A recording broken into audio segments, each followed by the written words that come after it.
नमस्कार, मैं कुलदीप अवस्थी। आज हम बात करेंगे राज्यसभा सांसद चंद्रपाल सिंह यादव से। उनसे कई सारे सवाल पूछने हैं हमको। चंद्रपाल जी, नोटबंदी का जो निर्णय पीएम मोदी ने लिया था, काला धन वापस लेके आएंगे, काला धन बाहर निकलेगा, 84% पैसा वापस लौट के आ गया, क्या मानते हैं इससे लोगों को दिक्कत कितनी हो रही है और निर्णय कैसा रहा है? देखिए, जो माननीय प्रधानमंत्री जी ने काले धन की बात कही थी, वो चुनाव के दौरान कही थी और देश के लोगों को गुमराह करके वोट हासिल करने के लिए उन्होंने काले धन का मुद्दा उठाया था। अब ये जनता के सामने आ गया है कि उन्होंने जो 1000 और 500 के नोट बंद करने के बाद जो बैंकों में लगभग 12.5 लाख करोड़ रुपए जो है वापस आ चुका है। अब समझ में नहीं आ रहा कि काला धन है कहाँ। कुल 14,63,000 रुपए की 500 1000 के नोट की करेंसी है। मात्र मैं समझता हूँ 2 लाख करोड़ रुपए शेष रह गया है और अभी 20 दिन से ज़्यादा का समय है और भी पैसा आ जाएगा। कहाँ है वो पैसा जो काले धन की बात करके इस देश की जनता को गुमराह करने का काम किया और पूरी जनता को परेशान करने का काम किया। आम आदमी परेशान है, किसान खाद नहीं खरीद पा रहा है, बीज नहीं खरीद पा रहा है, किसान सब्जी बाजार में नहीं खरीद पा रहा है। आम गरीब, क्योंकि बड़े लोग जो पूंजीपति हैं, इसका माने तो ये है कि काला धन जिनके पास था उनने अपना चेंज करा लिया, उनका काला धन का काला धन में बदल गया। कोई वो लोग परेशान नहीं है। परेशान जो आम आदमी है, जो गांव का आदमी है, गरीब आदमी है, किसान आदमी है, छोटा नौकरी करने वाला आदमी है, छोटा व्यापारी है जिसका कैश से व्यापार चलता था, उनके सारे के सारे ठप हो गए हैं। और ये मैं समझता हूँ कि निर्णय इस देश के लोगों के हित में निर्णय नहीं रहा और मैं समझता हूँ कि सरकार भी इसका पश्चाताप निश्चित रूप से कहीं ना कहीं कर रही होगी। भले ही सामने नहीं है, लेकिन पश्चाताप निश्चित रूप से होगा कि निर्णय जल्दबाजी में लिया गया निर्णय था। नेताजी, क्या इसका जो निर्णय लिया गया था बीजेपी गवर्नमेंट की तरफ से, क्या इसका फर्क पड़ेगा आगामी चुनाव पे, जो चुनाव होने वाला है? वो तो फर्क तो सामने आएगा कि जो लोग परेशान हैं, जिनमें को छोटी सी बात को लेकर के परेशानी का सामना करना पड़ा, तो वो तो निश्चित रूप से उसका जवाब देंगे, लोग जवाब देंगे। नेताजी, समाजवादी पार्टी में अभी पिछले दिनों काफी उठापटक का दौर चला, इसका क्या फर्क पड़ेगा चुनाव में? उठापटक क्या है? उठापटक तो का दौर तो कुछ नहीं चला। पार्टी में है, पदों को लेकर के छोटी मोटी बातें होती हैं, स्वाभाविक है, और वो जो है बातें सामने आई, लेकिन अब सारी चीज़ें वो भी सॉर्ट आउट हो गई हैं। अब तो कहीं कोई बात रह नहीं गई है। समाजवादी पार्टी पूरी तरीके से एक है और एकजुट होकर के जो है चुनाव के मैदान में जाएगी और मैं समझता हूँ कि समाजवादी पार्टी इस विधानसभा के चुनाव में फिर से उत्तर प्रदेश में सरकार माननीय अखिलेश यादव जी के नेतृत्व में बनाएगी। फिर क्या कारण है कि अखिलेश जी को ये कहना पड़ रहा है कि हम गठबंधन के बाद 300 सीटें जीत पाएंगे? तो क्या पार्टी तो अपने आप में, जो पहले वो बात कर रहे थे कि हम 1 नंबर की पार्टी हैं, अब वो ये बात नहीं कर पा रहे खुल के? नहीं, देखिए, ये बात उन्होंने अलग कही है, इसलिए कही है कि मात्र 400 सीटें हैं। 400 तो सीटें हैं। अगर हम वोटों का ध्रुवीकरण कर लेंगे और एकजुट होकर के चुनाव लड़ेंगे तो निश्चित रूप से हम 2/3 मेजॉरिटी में आएंगे और नहीं तो समाजवादी पार्टी इंडिपेंडेंट तरीके से सरकार तो बना ही सकती है, सरकार बनाने में सक्षम है। नहीं, गठबंधन जरूरी है या नहीं, ये बताया? नहीं, देखिए, सरकार बनाने के लिए गठबंधन कोई जरूरत नहीं है, लेकिन आज जो देश में सरकार है, वो जिस तरीके का पूरे देश में माहौल बनाने का इन्होंने प्रयास किया है, अल्पसंख्यकों में भय है, उन लोगों के काम नहीं होते हैं, जो डेवलपमेंट के लिए पैसा मिलना चाहिए उत्तर प्रदेश में वो पैसा नहीं मिलता है, तमाम चीज़ें, इन मुद्दों को लेकर के अगर हम चाहते हैं कि जो दिल्ली में सरकार है, आने वाले 2019 के चुनाव में अगर उन्हें हमें कमज़ोर करना है तो निश्चित रूप से हमें वोटों का ध्रुवीकरण करना पड़ेगा। इसलिए माननीय मुख्यमंत्री जी ने बात कही है कि अगर धर्मनिरपेक्ष ताकतें मिलकर के इन सांप्रदायिक लोगों से मुकाबला करेंगी तो हम भारी बहुमत से 2/3 मेजॉरिटी से उत्तर प्रदेश में जीत करके इंडिपेंडेंट भी जीत सकते हैं और साथ में 100% उत्तर प्रदेश में माननीय अखिलेश जी ने जो काम किए हैं मैं समझता हूँ पूरे उत्तर प्रदेश की जनता प्रसन्न है। समाज के हर वर्ग के लिए, चाहे छात्र हों, चाहे नौजवान हों, चाहे व्यापारी हों, चाहे वकील हों, चाहे गरीब हों, चाहे किसान हों, सभी लोगों के लिए अच्छा काम किया है। और मैं समझता हूँ हर वर्ग का आदमी उनसे प्रसन्न है और उनके नाम पे ही जो है लोग सरकार को पुनः उत्तर प्रदेश में देखना चाहते हैं। नेताजी, बबीना विधानसभा के टिकट को लेके थोड़े से नाराज आप रहे हैं, ऐसे में बबीना विधानसभा में किस तरह के लिए प्रयास हैं? या नहीं, हम नाराज नहीं हैं। ये बात रखी है कि जो लोग पिछले दिनों तक दूसरी पार्टियों में रहे, जिन्होंने मौका पाकर के पार्टी को धोखा दिया, जिन्होंने मौका पाकर के पार्टी को कमज़ोर करने का काम किया, हमारे नेताओं को बुरा भला कहने का काम किया, आज वो जो है फिर से पार्टी में आ जाएं और हमारे कार्यकर्ता, हमारी पार्टी के लोग, हमारे नेता सब स्वीकार कर लें, शायद इसमें कठिनाई होगी। इसलिए कार्यकर्ताओं की जो बात थी, उनकी जो आवाज़ थी, हमने अपने हाईकमान तक पहुंचाई है और मैं समझता हूं कि निश्चित रूप से हाईकमान इन सब बातों पर जरूर विचार करें।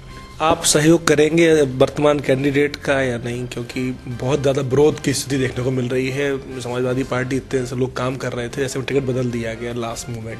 हम देखिए, हमारे काम करने या सहयोग करने अकेले से कुछ नहीं होता। जब पार्टी के कार्यकर्ता, जो बूथ लेवल के कार्यकर्ता है, वो अगर संतुष्ट हो जाएंगे, वो अगर काम करेंगे तो निश्चित रूप से चाहे जो कोई हो वो चुनाव जीतेगा।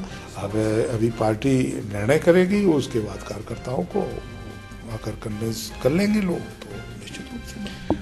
संसद जी, आपका क्या मानना है, बुंदेलखंड कितना बड़ा मुद्दा साबित होगा इस चुनाव में? और बुंदेलखंड के नाम पर जो राजनीति करती चले जा रही लगातार पार्टी, उमा भारती जी ने कहा था बुंदेलखंड राज्य बना के देंगे, उसमें काम चलेगा, 6 महीने में काम शुरू हो जाएगा, 3 साल में बुंदेलखंड राज्य बन जाएगा, और आज उसका मैप भी तैयार नहीं। तो इस पूरे को आप कैसे देखते हैं? अवस्थी जी, वैसे ये मुद्दा जो आपने उठाया, निश्चित रूप से बहुत ही सही बात आपने कही है और इसका जवाब भी आपको उन्हीं लोगों से मांगना चाहिए तो बहुत अच्छा रहेगा। क्योंकि देखिए, ये आज अकेले नहीं, आपको याद होगा कि पिछले बार जब पार्लियामेंट का, इसके पहले 2009 में पार्लियामेंट का चुनाव हुआ था, तो हमारे माननीय प्रदीप जैन साहब ने यही बात कर दी कि हम सरकार में आएंगे तो निश्चित रूप से बुंदेलखंड राज्य बनाएंगे, और लोगों को गुमराह कर दिया। लोगों ने वोट दे दिए, वो इत्तेफाक से वो मंत्री भी बन गए, 5 साल मंत्री भी रहे, लेकिन उसके बाद वो भूल गए, उन बातों को भूल गए कि जो बातें जनता के बीच में कही थी। दोबारा 2014 में जो चुनाव हुआ, उसमें भी हमारी बहन जी उमा भारती जी ने भी यही बात रखी कि हम बुंदेलखंड राज्य बनवा देंगे, बुंदेलखंड के लोग में विकास आ जाएगा, तमाम बातें उन्होंने कह करके फिर से गुमराह करके लोगों को वोट लिया। हम आज नहीं, हम शुरू से इस बात को कहते हैं कि जनता के बीच में जो वादे करना चाहिए उनको पूरी तरीके से निभाना चाहिए। हम लोगों ने कभी ये बात नहीं रखी, हमने हमेशा बात रखी है कि बुंदेलखंड का विकास होना चाहिए। हमारा बुंदेलखंड बहुत पिछड़ा हुआ है और आज़ादी के बाद से लेकर के लगातार उपेक्षा हुई, और उसके लिए यही लोग जिम्मेदार हैं, मुख्य रूप से कांग्रेस पार्टी के लोग जो लंबे समय तक सत्ता में रहे, हमें उपेक्षित रखा। कभी कभी भारतीय जनता पार्टी भी सरकार में आई, उन लोगों ने भी बुंदेलखंड को उपेक्षित रखा। तो बुंदेलखंड की लगातार उपेक्षा हुई है। हमने हमेशा ये बात रखी है कि बुंदेलखंड को मुख्य धारा में जोड़ने के लिए, विकास की मुख्य धारा में जुड़े, इसके लिए प्रयास होने चाहिए। तो इसके लिए हमारे माननीय मुख्यमंत्री जी ने, माननीय अखिलेश यादव जी ने बुंदेलखंड के विकास के लिए तमाम नई नई योजनाएं चलाई, यहाँ के लोगों की मदद करने का काम किया, और काफ़ी हद तक मैं समझता हूँ कि लंबे समय से जो बुंदेलखंड में विकास नहीं हुआ था, वो विकास के काम माननीय अखिलेश यादव जी ने कराए हैं। अगर इसी आधार पर सरकारें बुंदेलखंड को मौका देती रहें, बुंदेलखंड का विकास करती रहें, तो निश्चित रूप से हमें ये आवश्यकता ही नहीं पड़ेगी कि हमें ये कहना पड़ेगा कि हम प्रदेश बनाएंगे तभी विकास होगा, हम लोगों को गुमराह करें। तो हम गुमराह नहीं करते, हम जो बात कहते हैं उसको पालन करने का प्रयास करते हैं।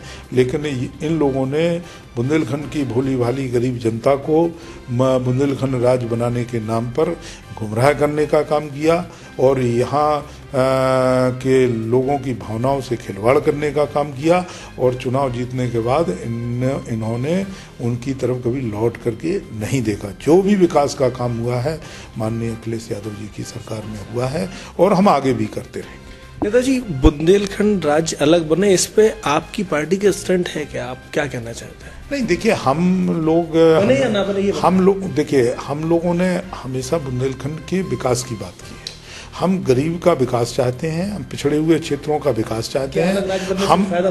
हम इस उद्देश्य पे अलग राज्य में फिर जिले को कहोगे आप, जाए एक जिले में 4 जिले कर दिए जाएं, फिर तहसील को कहो एक तहसील में 5 तहसीलें कर दी जाएं तो विकास होगा, ये कोई मुद्दा नहीं होता। अगर जिनकी इच्छा शक्ति है, जो पिछड़े हुए इलाकों का विकास करना चाहते हैं, वो एकजुट रह करके भी विकास कर सकते हैं, वो किसी भी तरीके से लोगों की मदद कर सकते हैं। तो ये तो मुद्दे केवल उछाले जाते हैं, वो लोग उछाल रहे हैं। हम तो चाहते हैं कि अगर इच्छा शक्ति मजबूत करके सारे लोग एकजुट होकर के लगें तो बुंदेलखंड का अच्छा विकास होगा। विकास हो सकता है, लेकिन क्या आपकी पार्टी बुंदेलखंड राज्य अलग बनाने के बाद क्या समझती है, उससे फायदा होगा या नहीं? जो जिसको हम उपयुक्त नहीं समझते उसकी हम बातें नहीं करते।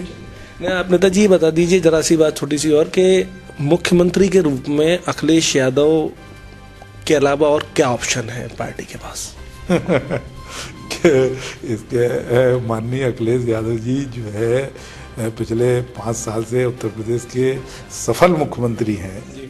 कम उम्र में उन्होंने जो करके दिखाया है, मैं समझता हूँ कि हिंदुस्तान के जितनी सरकारें हैं उनसे बेहतर उन्होंने काम किया है।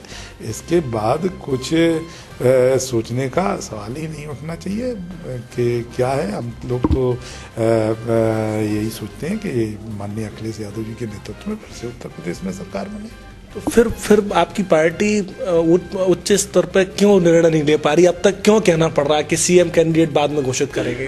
वैसे तो कोई कह नहीं रहा है, लेकिन बाकी अब सब ऊपर की बातें हैं। हम इन सब चीज़ों में गहराई में जाने का ना हमें अधिकार है, ना हम जाते हैं।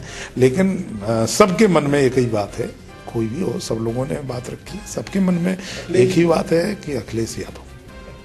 जी, आगामी चुनाव में किस पार्टी से भिड़ंत है आपकी? सामने कौन सी पार्टी मान के चल रहे हैं? आपके सामने Congress, BSP, BJP, Samajwadi party, चारों पार्टी में से आप किसको चल रहे हैं? किससे आपका सीधा होना है? अब देखिए, अब ये तो हम तो समझते हैं कि हमारी किसी से भिड़ंत नहीं है, लेकिन जैसे बात उठती है कि देश के लिए सांप्रदायिक शक्तियाँ खतरनाक हैं और उन्होंने इस देश में सरकार भी बना ली, तो उन लोगों से हम पूरी तरीके से मुकाबला करके उनको परास्त करने का काम करेंगे। लेकिन चुनाव में कोई ऐसा मुद्दा नहीं है। चुनाव में समाजवादी पार्टी के लिए ये चुनाव बहुत आसान चुनाव है, बहुत आसानी से जीता जा सकता है। तो ये चुनाव काफ़ी आसान है सपा के लिए और अगले मुख्यमंत्री के रूप में अखिलेश यादव भी सामने आने वाले हैं। चंद्रपाल जी का यही कहना है। कुलदीप अवस्थी, क्या न्यूज़।